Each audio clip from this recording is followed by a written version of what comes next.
Welcome back to the Joe Miller Show, KOAN Hot Talk, 1080 AM, 95.1 FM. We have online with us Melissa Quinn. She's from the Heritage Foundation, a reporter for the Daily Signal. She's worked for Red Alert Politics, Alexandria Times. With Heritage Daily Signal, she reports on health care, civil asset forfeiture, the Export-Import Bank. And we have pending a decision maybe this week in the King versus Burwell decision that we have the good fortune of having Melissa Quinn tell us about. She wrote an article on that several days ago. Melissa Quinn, welcome to the Joe Miller Show. Thank you so much for having me.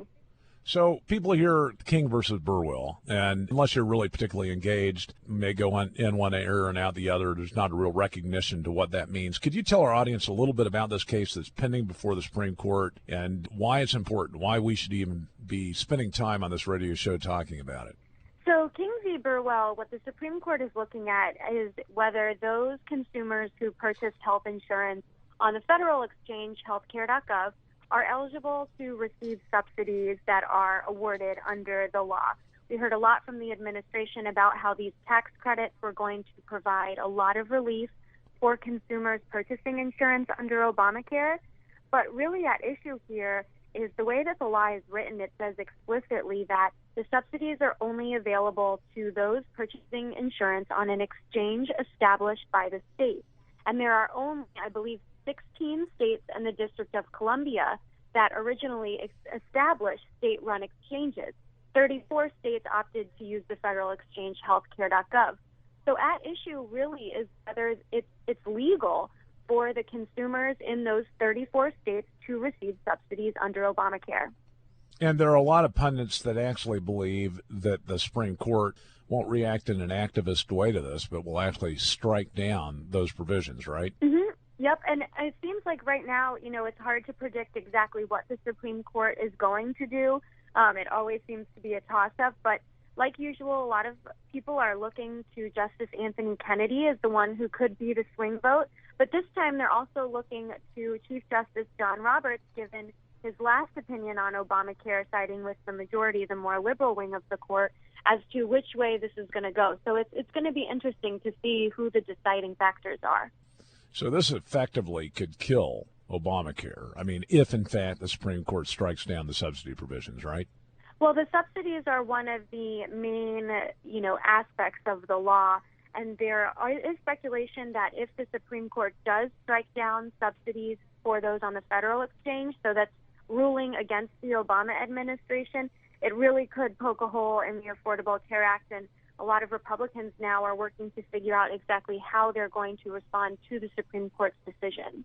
Right. And in fact, there's been some criticism that some would suggest that this is the Republicans trying to save Obamacare, trying to fix Obamacare, and ignoring some of the more important issues that face conservatives. I mean, what's your perspective? First of all, why don't you tell us what the Republicans are doing in response to an anticipated decision striking down the subsidies, and then we can get into some of the related issues. Well, there are currently, it seems, about 3 plans that are emerging from Republicans in the House and the Senate. In the Senate, a number of lawmakers drafted their own legislation that would be a response to King v. Burwell. But a lot of senators seem to be coming behind a plan specifically that would extend the subsidies until 2017. That seems to be gaining a lot of support in the Senate. Now, in the House, Republicans there are talking about a plan that was pitched by Congressman Paul Ryan. And what that would do is it would provide states with block grants. And those states can then decide if they want to take those block grants and use them, in a way that would help, that would go toward their residents' health care. But then they can also go ahead and opt in to still receive those subsidies. So that's the second plan. And then there is a third plan that came out just last week from Congressman Paul Gosar from Arizona, and that is being called the conservative plan, or the conservative response to King v. Burwell. And what that would do is very different from the other two. It would completely eliminate the subsidies, but it would also eliminate 3 of Obamacare's most costly provisions. And the idea behind that is if you eliminate those 3 provisions, you lower the cost of health care, and then subsidies aren't needed. Can you explain exactly what those provisions are that he's proposing to eliminate? Yes. So the 3 provisions are, the first is the age rating restriction, which is what it helps lower the discrepancy in the cost of health care between young people, so millennials, and the elderly. Previously, it was a ratio of 5 to 1, what you could charge the elderly versus younger consumers. And then what Obamacare did is it actually lowered it to a 3 to 1 ratio. So you can't charge the elderly quite as much as you used to be able to under the Affordable Care Act. And that obviously raised the cost of health insurance substantially for younger, for millennials. The second is the benefit mandate, and what that does is it has a list of services that insurers must cover under different plans. And then the third is the minimum actuarial value requirement, and that provides a minimum value that all plans must meet. So, what's the likelihood of GOSAR's plan going forward? Well, it'll be interesting to see. Like I said, it's very different from the other two that were pitched in both the House and the Senate. It does have the backing of I believe it's 6 other conservatives in the House who came out in support of the bill, who are co-sponsoring it. And then it also has the support of Heritage Action, the lobbying arm of the Heritage Foundation. Well, it sounds like to me that that's the kind of fix that people could get behind. The others appear to be more along the lines of actually offering a BandAid, a hand up basically to the Obamacare supporting administration. It seems to me, looking at this kind of in practical terms, there's quite a bit of leverage behind the type of, if we can get enough, solid folk in the House behind this, quite a bit of leverage that could create real change here, right? If the subsidy provisions at the Supreme Court are stricken, the fact of the matter is Obama has to negotiate with the Congress. He just can't unilaterally fix this thing. And conservatives in the House could really maintain the ultimate end of where this goes, right? Yes, and you are right. The Obama administration actually hasn't come out with their own plan for how they would respond should the Supreme Court rule against them. The one thing that all Republicans seem united on is that they have to come to an agreement and become united behind a specific plan. Now, whether or not that's GOSAR's plan, which does have support from the conservative lawmakers in the House, or Congressman Paul Ryan's plan, or the other plans being floated in the Senate, we'll have to see what happens there.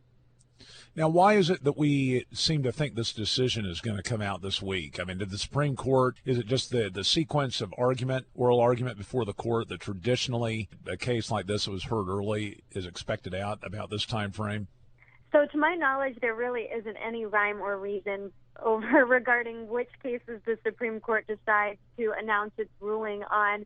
A lot of people thought it was going to come out on Monday because it was one of the very last decision dates on the Supreme Court's calendar. I was at the Supreme Court. A lot of other, members of the media were, but, no dice, that didn't happen. They usually save the most controversial and most highly awaited decisions until the very end of their session. So we still have 3 days left. They just announced Thursday and Friday were added to the calendar for decision dates, and then we have Monday. But it is important to remember that not only do we have King v. Burwell coming out that's highly anticipated, but there's also a gay marriage ruling. So a lot of people, I think, are sitting on pins and needles for the next week. Right. Well, I appreciate you staying on top of this. I would imagine that there is not at this point anybody that's a declared supporter from the Senate for GOSAR's plan? Not that I have heard, but I'm not positive on that one. Well, I would expect, Cruz, Lee, and others who have been critics of Obamacare would be looking, I would assume, for the type of solution that GOSAR has offered. Has there been any commentary that you're aware of from the Senate on King versus Burwell and what that ultimately will cause the Senate to do as far as weighing in on a plan to fix the whole thing? Well, it seems like the Senate is pretty divided. Some senators are saying that they need to come out with a plan or a response that would extend the subsidies and kind of quiet the fears of the, 6.4 million Americans who do receive the subsidies. But then there are others who are in the more conservative wing saying that this is Republicans' chance to really, strike back and offer their own response to the law. Well, Melissa, I appreciate you keeping us assessed as to what's going on with the proposed fixes here. I think it's likely that the Supreme Court does rule in a way that creates the need for a fix. This would just be too blatant to activistly go across and say it's okay despite the clear language of the law. I think it's an opportunity to gut this thing. I would prefer to see it gone, obviously, but practicalities are probably going to rule the day. Hopefully GOSAR's plan will catch fire and other conservatives will join in on that.